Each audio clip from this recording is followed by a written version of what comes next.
দর্শক, ভেনেজুয়েলার পরিস্থিতি নিয়ে আমরা আরও আলোচনা করব। সেজন্য আমাদের স্টুডিওতে যুক্ত আছেন আমাদের সহকর্মী সতীর্থ কর্মকার। সতীর্থ, আপনাকে এখন বিদেশের স্টুডিওতে স্বাগত। আমরা কিছুক্ষণ ধরেই দেখছিলাম যে এই ভেনেজুয়েলার পরিস্থিতি নিয়ে প্রায় 2000 মাইল পাড়ি দিয়ে একেবারে ভেনেজুয়েলা থেকে তাকে ব্রুকলিনের কারাগারে নিয়ে যাওয়া হলো। পুরো অভিযানটা নিয়ে একটু সংক্ষেপে আমাদের জানাবেন। লাইবা, আমরা যেটি জানি সেটি হচ্ছে, আমরা প্রতিবেদনও দেখছিলাম যে পরিকল্পনাটি আসলে দীর্ঘদিনের, এবং ওই যে গুপ্তচর, সিআইএ এর গুপ্তচর, এনএসএর গুপ্তচর, তারা আসলে অনেক দিন ধরেই মাদুরোকে ফলো করছিলেন।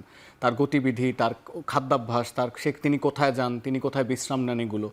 এবং আমরা আরও যেটি জেনেছি যে এই অভিযানটি শুরুর আগে ট্রাম্প এটি তার প্রতিরক্ষা বিভাগকে জানিয়ে রেখেছিলেন যে এই ধরনের একটি অভিযানের প্রস্তুতি নিয়ে রাখতে হবে, এবং এই অভিযানটি চালানোর 4 দিন আগে ট্রাম্প তার ডিরেকশন দিয়েছিলেন যে কোনো সময় অভিযানটি চালানো যেতে পারে আকাশ পরিষ্কার না থাকায়। যেহেতু আমরা জানি যে প্রায় 20টি বিমান ঘাঁটি থেকে 150 বিমান নিয়ে একসাথে এই অভিযানটি চালানো হয়, এবং এই 150টি বিমান আকাশসীমার বিভিন্ন স্থানে অবস্থান করেছে। কোনোটি রাডারে যাতে ধরা না পড়ে সেটির কাজ করেছে, কোনোটি ইন্টারনাল সিকিউরিটি সিস্টেম হ্যাকের কাজ করেছে, কোনোটি যে হেলিকপ্টারগুলো সামনে যাচ্ছে, অর্থাৎ ওই যে এলিট ফোর্স যারা আসলে এই অপহরণটি করেছে বা তুলে নিয়েছে মাদুরোকে, তাদের বহনকারী যে হেলিকপ্টার, সেদিকে প্রোটেকশন দেওয়ার জন্য কিছু বিমান আরেকটু দূরবর্তী অবস্থায় ছিল। যে পুরো বিষয়টি আসলে যে নৌ, স্থল এবং বিমান 3 বাহিনী একসাথে আসলে এটির সাথে যুক্ত ছিল, এবং তারা যেটি করেছে এই 2.5 ঘন্টা 2 ঘন্টা 15 মিনিট এই সময়ের মধ্যে মাদুরোকে তারা তুলেছে তার স্ত্রী সহ, এবং মাদুরোকে যুক্তরাষ্ট্রে নিয়ে আসা হয়েছে আসলে নৌপথে যুক্তরাষ্ট্রে তাদের পৌঁছানোর পর ওখান থেকে একটি প্রাইভেট বিমানে করে তাদের নিউ ইয়র্কে আনা হয়। নিউ ইয়র্কে মার্কিন সেনাদের একটি বিশেষ ঘাঁটিতে তাদের নামানো হয়। ওইখান থেকে মাদুরোকে, এবং ওই অবস্থায় তার স্ত্রী ছিলেন কিনা, তার স্ত্রীকেও একইভাবে ম্যানহাটনের ডিস্ট্রিক্ট অফিসে নিয়ে যাওয়া হয়েছিল কিনা সেটি আমরা নিশ্চিত হতে পারিনি, কারণ আমরা ছবিতে শুধু মাদুরোকেই দেখেছি, তার স্ত্রীর বিষয়টি আমরা নিশ্চিত হতে পারিনি। কিন্তু তাদের প্রথমে ম্যানহাটনের ডিস্ট্রিক্ট অফিসে নিয়ে যাওয়া হয়, সেখান থেকে তাদের জিজ্ঞাসাবাদ, কিছু পরীক্ষা নিরীক্ষার পরে আমরা যেটি জানতে পেরেছি যে ব্রুকলিনের একটি ডিটেনশন সেন্টার, যেটিকে আসলে কারাগার না বলে বলা যেতে পারে বন্দি শিবির, এরকম একটি জায়গায় রাখা হয়েছে মাদুরোকে। ধারণা করা হচ্ছে তার স্ত্রীকে ওইরকমই কোথাও একটি রাখা হয়েছে, কিন্তু তিনি কি আসলেই ওই ব্রুকলিনের ডিটেনশন সেন্টারে আছেন কিনা সেটি আমরা স্পষ্টভাবে জানিনি।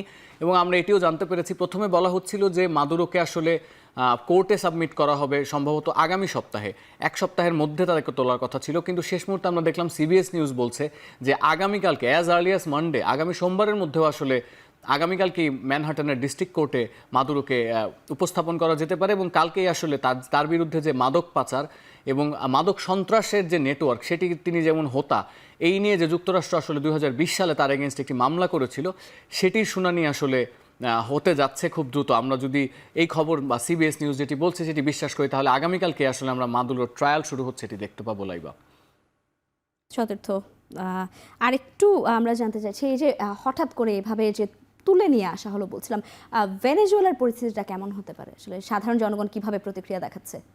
লাইবা, এখানে আসলে দুটি প্রতিক্রিয়া আছে, কারণ এটা তো খুবই সাধারণভাবে যে অধিকাংশ গণমাধ্যমে আসলে পশ্চিমা এক ধরনের আউটলেটে তারা যে বিষয়টি উপস্থাপন করবে সেটি আসলে আমেরিকার ফেভারে যাবারই কথা। আমরা 2 ধরনের প্রতিক্রিয়া দেখেছি। ভেনেজুয়েলানরা কেউ অত্যন্ত আনন্দিত, কারণ তারা মনে করছেন যে 2013 সালে ক্ষমতায় আসার পর থেকে তাদের মনে হয়েছে মাদুরো অনেক দুর্নীতি করেছেন, ড্রাগ কার্টেলকে পয়সা দিয়েছেন, নানানভাবে আসলে তিনি আসলে দেশকে অস্থিতিশীল করেছেন, এবং দেশে আসলে ওদের দেশে মুদ্রাস্ফীতি, ডলারাইজেশনে চলে যাওয়া, এত সম্পদ থাকার পরও দেশটি অচল হয়ে যাওয়া, এই ধরনের কারণে একটি অসন্তোষ ছিল।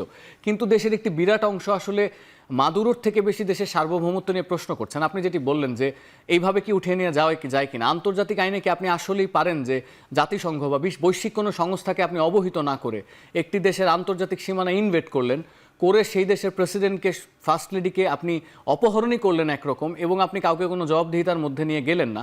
এটিতে আসলে অন্যান্য অনেক দেশকেই এই ধরনের উৎসাহ দিয়ে থাকতে পারে যারা আসলে দ্বিপাক্ষিক বিরোধে আছে। সুতরাং কালকে যে থাইল্যান্ডের প্রেসিডেন্ট কম্বোডিয়ার কাউকে তুলে নিয়ে যাবে না, এই নিশ্চয়তা তো দেওয়া যাচ্ছে না। সুতরাং এটি এক ধরনের ব্যাড প্র্যাকটিসও, এবং বিশ্ব থেকে অন্যান্য যারা বিশ্ব নেতারা আছেন, যারা সেই অর্থে এলাই না, অর্থাৎ তারা না ভেনেজুয়েলার এলাই বা যুক্তরাষ্ট্রের সরাসরি এলাই, তারাও কিন্তু ব্যাপারটা নিন্দা জানাচ্ছেন এটি বলেই যে এই ধরনের প্র্যাকটিস যদি শুরু হয়, এটি আসলে ওই যে থাকে না যে একটি দেশের সার্বভৌমত্বকে যে কোনো সময় প্রশ্নবিদ্ধ করে ফেলার যে ঝুঁকি, সেটিতে ফেলবে। সুতরাং এটি নিয়ে ট্রাম্প যেমন বিশ্ব নেতাদের কাছে সমালোচিত হয়েছেন, তেমনভাবে তিনি কংগ্রেসেও সমালোচিত হয়েছেন। অনেক রিপাবলিকানই আসলে মনে করেন যে ট্রাম্প যেটি করেছেন এটির আগে। আমরা আরো শুনবো আপনার কাছ থেকে, আরো আলোচনা রয়েছে নিশ্চয়ই, তবে তার আগে একটা বিরতিতে যাচ্ছি।